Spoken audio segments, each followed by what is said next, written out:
Hello everyone. Today new topic is chemical reaction of haloalkanes और chemical reaction of haloalkanes के बारे में हम पहला पढ़ेंगे न्यूक्लियोफिलिक सब्स्टिट्यूशन रिएक्शन।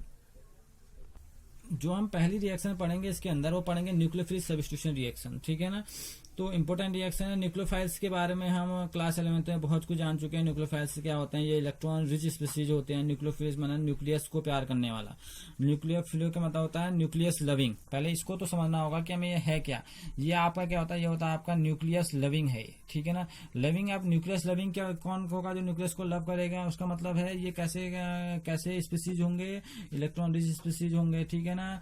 जो अब न्यूक्लियस पर ही अटैक करेंगे, क्योंकि न्यूक्लियस पर अटैक करने वाला न्यूक्लियस को लव कौन करेगा? जो अपने आप में क्या होगा? निगेटिव होगा, क्योंकि न्यूक्लियस तो किसका? पॉजिटिव का है, ठीक है ना। तो ये इन स्पीसीज की बात कर रहे हैं। तो अब ये कह रहा है कि जब हम हेलोएल्केन्स की रिएक्शन न्यूक्लियोफाइल से कराते हैं तब क्या होने वाला है। अब न्यूक्लियोफाइल से कराते हैं, न्यूक्लियोफाइल ने अटैक कहाँ करना है? न्यूक्लियस पर अटैक करना है। तो यहाँ पर को आपको दो टाइप की रिएक्शन होती हुई दिखेगी भाई। एक तो आपको दिखेगी यहाँ पर को न्यूक्लियोफिलिक यूनिमोलिकुलर रिएक्शन, और आपको दिखेगी न्यूक्लियोफिलिक बाइमोलिकुलर रिएक्शन, ठीक है। जैसे हम कहेंगे सब्स्टिट्यूशन न्यूक्लियोफिलिक यूनिमोलिकुलर रिएक्शन और सब्स्टिट्यूशन न्यूक्लियोफिलिक बाइमोलिकुलर रिएक्शन, ठीक है। तो दो टाइप की बात हम करेंगे। और यहाँ पर को न्यूक्लियोफाइल का रोल बहुत बड़ा है कि न्यूक्लियोफाइल कैसे अटैक करेगा और इसके अटैक करने के तरीके कैसे रहते हैं। ये बड़ा डिपेंडेंट तरीका है कि आप कैसे करेंगे इसमें, ठीक है ना। इसके एक्सटेंस की अगर हम बात करें कि इसने कैसे करना है, अगर मैं सिंपल से आपको एक सिंपल से रिएक्शन आपको दिखाऊं। जैसे आपके पास हैलाइड है, ये देखिए आपके हैलाइड है। इनके पास आप जानते हैं माइनस का चार्ज होगा, इसके आप पॉजिटिव का चार्ज होगा। इसमें आप बॉन्डिंग दिखा लीजिए कि आपके पास इसमें 3 बॉन्डिंग है, ठीक है। इसकी वैलेंसी को पूरा करने के 3 आप देखें ऐसा बॉन्ड है। तो इसमें जब हम अटैक कराते हैं किसी न्यूक्लियोफाइल का, आप अटैक करवाइए यहाँ पर को न्यूक्लियोफाइल, ठीक है। आप न्यूक्लियोफाइल का कैसा चार्ज होगा? माइनस का, क्योंकि प्यार करने वाला है प्लस से। तो अब इससे अटैक कराएंगे तो सीधी सी बात है, इसने क्या करना है? आप कहाँ इसने जोड़ना है इस पर डिपेंड करना है भाई, कैसे जोड़ेंगे। अब मैंने क्या बोला? सब्स्टिट्यूशन। अब सब्स्टिट्यूशन का मतलब होता है क्या? ये रिप्लेस करेगा। रिप्लेस किसको करेगा? इसी को रिप्लेस करेगा। तो इसको रिप्लेस करने के तरीके तो ये कैसा रिप्लेस करता है, और हमने इसके अंदर पढ़ना क्या? देखिए 3 बॉन्डिंग इसकी ऑलरेडी है। जहां पर कोई एक्स था वहां पर को जाके क्या जुड़ जाता है? न्यूक्लियोफाइल जुड़ जाता है, और एक्स आपका क्या हो जाता है? माइनस चार्ज लेके निकल जाता है, बाहर हो जाता है। तो यहाँ इसे बोला जाता है सब्स्टिट्यूशन न्यूक्लियोफिलिक रिएक्शन, ठीक है ना। इसी रिएक्शन की बात हमने करना है। यहाँ पर कार्बन आपका sp3 हाइब्रिडाइज था, sp3 हाइब्रिडाइज अभी भी है, ठीक है ना। और इन्हीं रिएक्शनों को हमने बहुत अच्छी तरह समझना है कि रिएक्शन आगे कैसे होते हैं, ठीक है। तो इसके अंदर हम पढ़ते हैं, जैसे हमें बहुत सारे ग्रुप होते हैं। हमारे न्यूक्लियोफाइल है, हमने न्यूक्लियोफाइल की बात कर रखी है। न्यूक्लियोफाइल में आपको OH न्यूक्लियोफाइल दिखता है, H2 आपके न्यूक्लियोफाइल की तरह काम करता है। निगेटिव चार्ज के होते हैं न्यूक्लियोफाइल, आपके निगेटिव भी हो सकते हैं, आपके न्यूट्रल भी हो सकते हैं। जैसे NH3 है आपका न्यूक्लियोफाइल है, आपका न्यूट्रल न्यूक्लियोफाइल के अंदर आता है, ठीक है ना। आपके पास साइनाइड होता है, बहुत इंपॉर्टेंट बात है भाई इसमें। साइनाइड को मैं इसलिए समझा रहा हूँ कि इसे एम्बिडेंट न्यूक्लियोफाइल कहते हैं। इस बात को समझ लेना कि एम्बिडेंट न्यूक्लियोफाइल किसे कहते हैं। तो एम्बिडेंट न्यूक्लियोफाइल की बात इसको समझ लो, बहुत इंपॉर्टेंट बात है। Nucleophiles, ambient nucleophiles. एम्बिडेंट मतलब आपने एम्बिडेंट लिगेंड पढ़ा है जैसे आपने कोऑर्डिनेशन में। तो एम्बिडेंट का मतलब क्या है? जिसके पास 2 न्यूक्लियोफाइल सेंटर होते हैं। जैसे साइनाइड है आपके पास, साइनाइड CN आपको हम साइनाइड कहते हैं। इसके पास 2 न्यूक्लियोफाइल सेंटर इसके पास अवेलेबल हैं। तो एम्बिडेंट का मतलब क्या होता है कि जिसके पास 2 न्यूक्लियोफाइल सेंटर होते हैं। जैसे मैं आपको दिखा रहा हूँ, C एक बार C से अटैक कर सकता है, एक बार N से अटैक कर सकता है, ठीक है ना। क्योंकि यहाँ पर कार्बन आपका कार्बन एनायन के फॉर्म में भी रहता है, ठीक है ना। एक बार नाइट्रोजन कर लेगा तो क्या हो जाएगा? उस तरफ से भी अटैक कर सकता है। तो इसके लिंकिंग करने के 2 तरीके होते हैं, ठीक है। तो ये 2 तरह से लिंकिंग कर, जैसे NO2 के पास होता है। जैसे मैं NO2 ग्रुप बोलूँ आपका, NO2 वो ऑक्सीजन से भी लिंकेज कर सकता है, नाइट्रोजन से भी लिंकेज कर सकता है। तो डेट मीन्स इनके पास 2 न्यूक्लियोफाइल के सेंटर होते हैं, ठीक है। तो ये इस टाइप की प्रॉपर्टी को हम बोलते हैं एम्बिडेंट न्यूक्लियोफाइल बोलते हैं। और ये एम्बिडेंट न्यूक्लियोफाइल भी मिलते हैं हमें साइनाइड आयन, जैसे कहें हम नाइट्रो ग्रुप बोले। तो ये आपके एम्बिडेंट क्या होते हैं? न्यूक्लियोफाइल होते हैं, दोनों तरह से अटैक कर सकते हैं, ठीक है। तो न्यूक्लियोफिलिक सब्स्टिट्यूशन रिएक्शन क्या है? जिसमें न्यूक्लियोफाइल क्या करता है? एक हैलाइड के आयन को क्या करता है, यानी कि इस बॉन्ड को तोड़ते हुए अपना उस जगह क्या होता है? पहुंच जाता है, ठीक है ना। तो देख रहे हैं आप, ये आपका क्या था? एल्काइल हैलाइड था। एल्काइल हैलाइड में न्यूक्लियोफाइल का अटैक कराया, तो न्यूक्लियोफाइल ने क्या किया? हैलाइड के एटम को अलग किया और वहां पर को अपना जाके बैठ गया, यानी कि इसको क्या कर दिया? सब्स्टिट्यूट कर दिया, इसकी पोजीशन को चेंज कर दिया। अब ये पोजीशन किन तरीकों से चेंज होती है इसके अंदर हम पढ़ते हैं SN1 और SN2 को, ठीक है ना। पहले हम डिस्कस कर लेते हैं मैकेनिज्म किसकी? SN2 की, ओके। अब हम substitution substitution bimolecular nucleophilic substitution reaction पढ़ने से कहते हैं SN2 रिएक्शन। तो इसमें होता क्या है? पहले इंपॉर्टेंट बात याद रखना है कि 1 डिग्री के एल्काइल हैलाइड के लिए होता है। 1 डिग्री आपको CH3Cl यहाँ पर को दिख रहा है। जब इसमें अटैक कराते हैं हम हाइड्रोक्साइड आयन का अटैक कराते हैं। हाइड्रोक्साइड आयन हमको कहाँ से मिलेगा, मिथेनॉल, यानी कि आप वहां से प्रोवाइड हो जाएगा, यील्ड से मिल जाएगा, ठीक है ना। जब इसकी रिएक्शन कराते हैं और इसमें जुड़ने का तरीका कैसा है इसको थोड़ा बता देता हूँ। इसमें ये क्या करता है, बैक साइड अटैक करता है। OH का जो आयन होगा इसको समझना, ये बैक साइड क्या करता है, इसमें अटैक करता है। जब ये इसमें बैक साइड अटैक करता है तो ये 1 स्टेप रिएक्शन है। इस रिएक्शन में होता है क्या कि एक ट्रांजिशन स्टेट आती है जो ये बताती है कि अटैक कैसे हो रहा होगा। इस बात को समझना। जैसे कार्बन है यहाँ पर, मैं H यहाँ पर जोड़ ले रहा हूँ, एक H यहाँ पर जोड़ ले रहा हूँ, एक H आपका यहाँ पर जोड़ ले रहा हूँ, ठीक है ना। तो ये क्या करेगा, यहाँ पर को जुड़ने और हटने की स्टेट दिखाएगा। मैं जुड़ने के लिए आपको डैश से दिखा रहा हूँ और हटने के लिए क्रॉस से दिखाऊंगा। तो यहाँ पर को देखिए, ये OH का जो बॉन्ड है यहाँ पर को क्या हो रहा है, इससे जुड़ रहा होगा, और यहीं पर से क्या होगा, आपका क्लोरीन का जो बॉन्ड होगा, जो आपका क्लोरीन का बॉन्ड होगा वो क्या हो रहा होगा, अलग हो रहा होगा, ठीक है ना। माइनस का डेल्टा चार्ज इसके पास है। ये इसको बोला जाता है ट्रांजिशन स्टेट। ये बहुत ही फास्ट रिएक्शन होती है जिसमें OH क्या होता है, बैक साइड अटैक करता है और क्या करता है, इसको धक्का, आप वही समझ लीजिए कि इसको ये धक्का दे रहा है, और धक्का देने पर क्या होगा, ये ग्रुप यहाँ पर को ऐड हो जाएगा और ये ग्रुप यहाँ से निकल जाएगा। तो ये कैसी ज्योमेट्री बना देता होगा, ये ज्योमेट्री बना देगा आपका इस टाइप का। जैसे कार्बन है आपका, यहाँ पर को बन जाएगा आपका H और H यहाँ पर को क्या जुड़ जाएगा आपका OH। तो ये इस टाइप की ज्योमेट्री यहाँ पर को बना लेगा, और क्लोरीन यहाँ से क्या हो जाएगा, माइनस चार्ज लेते हुए अलग हो जाएगा।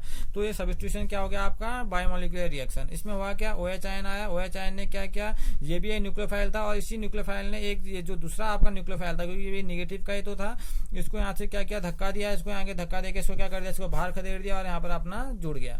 तो डेट मीन्स ये आपका कैसा रिएक्शन होता है, सब्स्टिट्यूशन आपका बायोमोलिकुलर रिएक्शन है, ठीक है ना। तो हम कह सकते हैं रिएक्शन बिटवीन CH3Cl, आपके CH3Cl and hydroxide ion to yield methanol. तो ये हमें यील्ड क्या देता है, मिथेनॉल देता है। ये आपको जो OH आयन है आपको जनरली आपको ये मिल सकता है H2O से, आप इसको ले सकते हैं, H2O से मिल जाएगा आपको। ये H2O का आप OH ले लीजिए तो वहां से आपको प्रोवाइड हो जाएगा, ठीक है ना। और दूसरी इंपोर्टेंट बात, ये फॉलो करता है सेकेंड ऑर्डर काइनेटिक्स फॉलो करता है। सेकेंड ऑर्डर काइनेटिक्स को आप समझना आपको आता है, क्योंकि मैंने केमिकल काइनेटिक्स पढ़ी है। सेकेंड ऑर्डर काइनेटिक्स का मतलब क्या है, इसका जो रेट डिपेंड करेगा वो डिपेंड करेगा रिएक्टेंट पे भी, और किस पर, आपका आपके दोनों रिएक्टेंट पर, इस रिएक्टेंट पर भी डिपेंड करेगा और इस रिएक्टेंट पर भी डिपेंड करेगा, बोथ रिएक्टेंट पर डिपेंड करेगा। अगर मैं रेट की बात करूंगा इससे, तो इसका जो रेट करेगा वो डिपेंड किस पर करेगा, ये डिपेंड करेगा आपके OH आयन के डिपेंड करेगा, और आपका जो आपका ये CH3Cl इसके रेट पर भी डिपेंड करेगा। यानी कि जो rate depends upon the concentration of both reactant, जो रिएक्टेंट आपने लिए उन दोनों के रिएक्टेंट पर क्या करेगा, डिपेंड करेगा। इंपॉर्टेंट बात है भाई, ये सेकंड ऑर्डर काइनेटिक्स को दिखाता है, ये भी याद रखना, बहुत बार पूछा जाता है। सेकंड ऑर्डर काइनेटिक्स इसकी रहती है, तो ये सेकंड ऑर्डर काइनेटिक्स को यहाँ पर को शो कराता है। बहुत सिंपल सी चीज है। आपने क्या किया, आपने फर्स्ट डिग्री के अल्काइल हैलाइड को लिया, उसके रिएक्शन आपने किसके साथ कराया, हाइड्रोक्साइड आयन से कराया। हाइड्रोक्साइड आयन जो आपका है वो आपको वाटर से प्रोवाइड हो जाएगा, उससे कराए तो इसने जैसे इसको कराए तो इसने यहाँ पर कोई इंटरमीडिएट स्टेप दिया, जिसे ट्रांजिशन स्टेप कहते हैं, जिसमें ये दिखाया जाता है कि एक ऐसे जुड़ा है और एक ऐसे इसमें से हट रहा है, क्योंकि बहुत फास्ट रिएक्शन होती है। तो इसके बाद क्या बनता है, यहाँ पर को मिथेनॉल बनता है। तो अल्काइल हैलाइड से मिथेनॉल बनाने की भी ये क्या है, एक प्रोसेस है, ठीक है। ये है आपका सब्स्टिट्यूशन बायोमोलिकुलर रिएक्शन, इसका नाम होता है, ठीक है।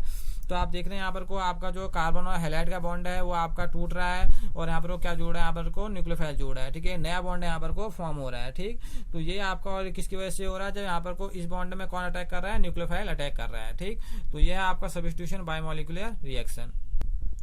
और दूसरी बात ये है कि इसमें प्राइमरी हैलाइड वाले सबसे अच्छा दिखाएंगे SN2 को, सेकेंडरी वाले कम और टर्शियरी वाले बहुत कम। वजह है क्योंकि अगर इसमें एक R का ग्रुप जुड़ा है, जैसे मैंने आपसे कह रहा हूँ, अगर RCl एक ग्रुप है यहाँ पर को, तो इसमें अटैक कराना सिंपल है। अगर R ग्रुप बढ़ते चले जाएंगे, यानी कि बल्कि ग्रुप बढ़ते चले जा रहे हैं, और बल्कि ग्रुप बढ़ते चले जाएंगे, तो इसमें जो न्यूक्लियोफाइल बैक साइड से अटैक करता है वो अटैक पॉसिबल नहीं रहता हो पाता है। यानी कि यहाँ पर को जो अटैक रहता है वो पॉसिबल नहीं है। अगर मैं कहूंगा आपसे यहाँ पर को जो ऑर्डर होगा, तो प्राइमरी वाला सबसे अच्छा होगा, ठीक है ना, सेकेंडरी वाला कम और टर्शियरी वाला और कम। तो यहाँ पर को इस बात को समझना, क्योंकि यहाँ पर कोई बल्कि ग्रुप नहीं है, आप सिंपली इसमें दिखा सकते हैं। इसमें आराम से क्या जाएगा, पीछे से वो अटैक कर लेगा, और अटैक करने के बाद इसकी ज्योमेट्री को ऐसे क्या करता है, ज्योमेट्री को चेंज कर लेता है। लेकिन अगर इसी की जगह आपके सेकेंडरी और प्राइमरी, सेकेंडरी और टर्शियरी आ गए, सेकेंडरी और टर्शियरी यानी कि बड़े ग्रुप आ गए। अगर सेकेंडरी और टर्शियरी अगर बड़े ग्रुप तो बड़े बल्कि ग्रुप होने की वजह से इसमें अटैक कराना मुश्किल हो जाएगा, क्योंकि अगर यहाँ पर को R 1 है तो कोई दिक्कत नहीं। अगर R की वैल्यू बढ़ गई, कार्बन चेन की वैल्यू बढ़ गई, अगर R 2 हो गए, 3 हो गए, तो वहां पर को बैक साइड अटैक होना मुश्किल हो जाता है कि यहाँ पर को न्यूक्लियोफाइल को घुसने के लिए जगह नहीं मिलती है। अगर मैं यहाँ पर को 3 R की बात यहाँ पर करो, कार्बन है, एक R यहाँ है, एक R यहाँ है, एक R यहाँ है, तो अगर आप यहाँ से न्यूक्लियोफाइल का अटैक कराने की कोशिश करेंगे तो ये इसको अंदर घुसने नहीं देंगे, अंदर एंटर नहीं करने देंगे टर्शियरी वाले में। तो इसमें जो SN2 दिखेगा वो आपको प्रोबेबली बहुत ही कम मिलेगा, बहुत ही कम यील्ड मिलता है। डेट मीन्स इसमें जो अटैक कराने की प्रॉपर्टी होती है वो बहुत क्या हो जाती है, लो रिएक्टिविटी हो जाती है, बहुत ही कम रिएक्टिव रहता है ये किसके साथ, न्यूक्लियोफाइल के साथ। तो ये सबसे अच्छा रहता है प्राइमरी के साथ, फिर सेकेंडरी, फिर टर्सरी, क्योंकि बल्कि ग्रुप इसका बहुत बड़ा रीजन है, ठीक है ना। और क्योंकि यहाँ पर को आप एक देख रहे हैं, ये जब इसकी सिमेट्री की बात करेंगे हम, जब हम काइलारिटी वाला चीज पढ़ेंगे तो हम इन्वर्जन की बात करेंगे, रिकैमिनेशन की बात करेंगे, ठीक है ना। तो वहां पर कोई बात समझ में आएगी कि और चीजें क्या करता है, क्योंकि यहाँ पर कोई इनकी सिमेट्री भी चेंज रहती है। ये 3D मॉलिक्यूल होता है, ये इन्वर्जन को ही फॉलो करता है, इन्वर्जन और सिमेट्री। आप इन्वर्जन की बात देखो, अभी तक यहाँ पर को एच ग्रुप यहाँ थे, अगर आप देखोगे इन्वर्जन है क्या, मैं थोड़ा आपको यहीं पर बता देता हूँ इन्वर्जन का सेंस क्या होता है। देखो पहले HCl ग्रुप यहाँ था, इसने अटैक किया तो इसने इसको इन्वर्ट करते हुए यहाँ पहुंचा दिया। देखिए जो OH ग्रुप यहाँ, Cl ग्रुप इसने यहाँ जोड़ा था, लेकिन जैसे यहाँ जोड़ा तो इसने इन ग्रुपों को यहाँ धकेल दिया, देखो यहाँ आ गया। तो ये जस्ट इसका उल्टा है, ये इसका क्या हो गया, इन्वर्जन हो गया। तो इसे बोला जाता है इन्वर्जन और सिमेट्री बोला जाता है, ठीक है ना। ये इन्वर्जन है, ये इसे बोला जाता है इन्वर्जन और कॉन्फ़िगरेशन के बारे में बोला जाता है। जैसे मैं आपको सिंपल इसमें दिखा इन्वर्जन और सिमेट्री के बारे में दिखा, जैसे ये C है आपका, ये आपको मैं डेटेस में दिखा रहा हूँ इसको, यानी कि अभी मैं आपको बताऊंगा ये चीजें क्या होती हैं। यहाँ पर को I है, यहाँ पर को एक डार्क से आपको दिखा दे रहा हूँ मैं, ठीक है ना। ये आपका क्या है Cl और ये आपका क्या है Br है। देखिए यहाँ पर को जो ये डेटस है, ये क्या अबव द प्लेन, सॉरी ये जो डार्क है अबव द प्लेन है, और डेटस क्या है अवे द ऑब्जर्वर, यानी कि प्लेन के नीचे वाली बात है। डैश वाली बात है कि मेरी ओर है, ठीक है ना। अब इन्वर्जन की बात करेंगे हम, इन्वर्जन में अगर आप देखेंगे तो ये सिमेट्री क्या हो जाएगी, जस्ट उल्टी हो जाएगी। तो ये पार्ट जो आपका डार्क वाला Cl वाला पार्ट है वो यहाँ पहुंच जाएगा, ठीक है ना। I वाला यहाँ पहुंच जाएगा, और डैश डैश डैश जो है H वाला यहाँ पहुंच जाएगा, Br यहाँ पहुंच जाएगा। तो ये आप इसे बोल सकते हैं कि ये जो सिमेट्री है, स्पेशल अरेंजमेंट होता है फंक्शनल ग्रुप का, ठीक है ना। जहाँ पर आपकी सिमेट्री एक दूसरे को क्या करती है, इन्वर्ज करती है। दूसरी बात एक चीज और, ये एक दूसरे की मिरर इमेज भी है। तो इन्वर्जन का, तो अभी इन्वर्जन में आपको सिखाऊंगा कि इन्वर्जन का जस्ट उल्टा क्या होता है कि एक दूसरे के ग्रुप को पलट देने को हम क्या कहते हैं, इन्वर्जन बोलते हैं। तो ये आपका क्या होता है, SN2 मैकेनिज्म है, ओके। तो अब इसके बाद हम डिस्कस करेंगे SN1 के बारे में। तो हमने क्या देखा, हमने ये देखा कि इन्वर्जन और सिमेट्री के एग्जांपल है, एक दूसरे की सिमेट्री को इन्वर्ज कर लेते हैं, ठीक है ना। जब हम काइलारिटी वाला टॉपिक पढ़ेंगे तो उसमें और ये चीजें क्लियर होंगी। अब जो नेक्स्ट आता है सब्स्टिट्यूशन न्यूक्लियोफिलिक यूनिमॉलिक्यूलर रिएक्शन, यानी कि SN1 रिएक्शन। तो बात करते हैं हम SN1 रिएक्शन के बारे में। तो substitution nucleophilic unimolecular reaction, sorry substitution लिख दिया था यहाँ पर को, सब्स्टिट्यूशन न्यूक्लियोफिलिक यूनिमॉलिक्यूलर रिएक्शन है SN1 रिएक्शन। अब ये बहुत इंपॉर्टेंट बात है, वो प्राइमरी को फॉलो करती थी तो ये टर्सरी को फॉलो करेगी, ठीक है ना। तो SN1 reaction are generally carried out the polar protic solvent like water, alcohol, acetic acid. वहां आपने हाइड्रोक्साइड आयन के साथ किया था, यहाँ वाटर, अल्कोहल, एसिटिक एसिड किसी के साथ भी कर सकते हैं, ठीक है ना। टर्सरी ब्यूटाइल ब्रोमाइड के साथ रिएक्शन किया गया है, और आपको जो मिलेगा यहाँ पर को प्रोपेनॉल वही मिलेगा आपको, अल्कोहल का ही ग्रुप मिलेगा, और ये फर्स्ट ऑर्डर काइनेटिक्स को फॉलो करती है। बहुत ही अच्छी रिएक्शन है। देखिए अगर सिंपल में देखें, C है, यहाँ पर को R R R, 3 R group है आपके पास, और यहाँ पर को Br है। इसमें अटैक करवाइए आप, सिंपल है, OH का अटैक कराइए, कोई डिफरेंस नहीं है उन दोनों में। वहां पर फर्स्ट डिग्री का था, यहाँ पर थर्ड डिग्री का, थर्ड डिग्री वाला बहुत अच्छा फॉलो करता है इसको। तो यहाँ पर को बनेगा आपका R, यहाँ पर को C, यहाँ पर को R, यहाँ पर को R, और दूसरी बात यहाँ पर को जो निकल के आएगा, यहाँ पर को Br रिप्लेस हो जाएगा, और ये ग्रुप यहाँ पर को जुड़ जाएगा, ठीक है ना। और Br आपका क्या हो जाएगा, अलग हो जाएगा। तो यहाँ पर को Br अलग हो गया, तो इसे बोला जाएगा आपका, ये आपका सिर्फ इंपोर्टेंट बात है, ये फर्स्ट ऑर्डर काइनेटिक्स को ही फॉलो करता है, ठीक है ना। जिसका मतलब क्या है, ये डिपेंड करेगा ओनली वन रिएक्टेंट पर, ये डिपेंड करता है, ठीक है। और ये जो आपके रिएक्टेंट की बात करेंगे which is tertiary butyl bromide, तो इस पर ही क्या करेगा, डिपेंड करेगा, ये हाइड्रोक्साइड आयन पर डिपेंड नहीं करता है इसका रेट। तो ये फर्स्ट ऑर्डर काइनेटिक्स को फॉलो करता है। इस बात को इंपोर्टेंट बात याद रखना कि ये फर्स्ट ऑर्डर काइनेटिक्स को फॉलो करता है। ये 2 स्टेप रिएक्शन है, वो फास्ट रिएक्शन थी, 1 स्टेप रिएक्शन थी आपकी SN2, SN1 reaction 2 step reaction होती है, ठीक है ना। अब 2 स्टेप में होता क्या है, पहले तो अगर मैं आपको सिंपल सा बताऊं कि 2 स्टेप में एक्चुअल में होना क्या है, तो देखिए एक्चुअल में ये रिएक्शन कैसे होती होगी। तो पहला स्टेप जो इसका फर्स्ट स्टेप है, इसमें क्या होगा, जैसे आपके पास 3 R ग्रुप है, मैं ऐसे लिख दे रहा हूँ, R3C लिख रहा हूँ, तो आपके यहाँ पर को क्या है, Br का बॉन्ड है, ठीक है ना। पहली बार में क्या होगा, जो ये रिवर्सिबल बॉन्ड, ये रिवर्सिबल चेन होती है, ये स्टेप आप कहीं पे रिवर्स करा सकते हैं। तो यहाँ पर वो क्या होता है कि पहली बार क्या बनता है, कार्बोकैटायन बनता है, क्योंकि ये बॉन्ड क्या हो रहा है, टूट रहा होता है, तो प्लस हो रहा होता है। तो यहाँ पर वो कैसा बॉन्ड बन जाता है, यहाँ पर को C, आपका C यहाँ पर को एक्चुअल में यहाँ पर को बन जाएगा R R, यहाँ पर को R, और ये बन जाता है प्लस। तो यहाँ पर कोई क्या बन जाएगा, कार्बोकैटायन बन जाता है, और Br यहाँ से अलग हो जाता है, Br माइनस यहाँ से अलग हो गया। अब आप इसमें अटैक करवाइए किसका, OH का। तो इसमें अगर आप क्या करेंगे, देखिए आपके यहाँ कार्बोकैटायन है, आपको ये दिख रहा है, आपको प्लस का चार्ज है यहाँ पर, इसके ऊपर यहाँ पर को बने हुए हैं R ग्रुप और R ग्रुप। अब इसमें अटैक करा दीजिए, OH का अटैक कराइए। ये आपका कौन सा स्टेप होगा, ये आपका फर्स्ट स्टेप है, आपका सेकंड स्टेप है, ये आपका इंटरमीडिएट स्टेप है, इसको हम स्लो स्टेप भी बोलते हैं, ठीक है ना। ये इसको बुलाता है रिडिटरमाइनिंग स्टेप भी है ये, ठीक है ना। और ये आपका ये रिएक्शन, आपको ये स्टेप आपका फास्ट रिएक्शन होता है, इसे स्टेप 2 बोल रहे हैं। तो यहाँ पर क्या जुड़ जाएगा, यहाँ पर को R है आपका, R यहाँ पर भी, R यहाँ पर भी, R यहाँ पर भी, और यहाँ पर क्या जुड़ जाएगा, आपका OH जुड़ जाएगा। तो ये सिंपल सी रिएक्शन है। ये आपका क्या होता है, आपका ये आपको दिख रहा है, आपको 2 स्टेप रिएक्शन है। ये फर्स्ट ऑर्डर काइनेटिक्स को फॉलो करती है। ये जो फर्स्ट स्टेप है इसका स्लो स्टेप है, रिडिटरमाइनिंग स्टेप है, ये स्लो स्टेप है। ये बहुत इंपॉर्टेंट बात है भाई, ठीक है ना। ये है आपकी SN1 रिएक्शन।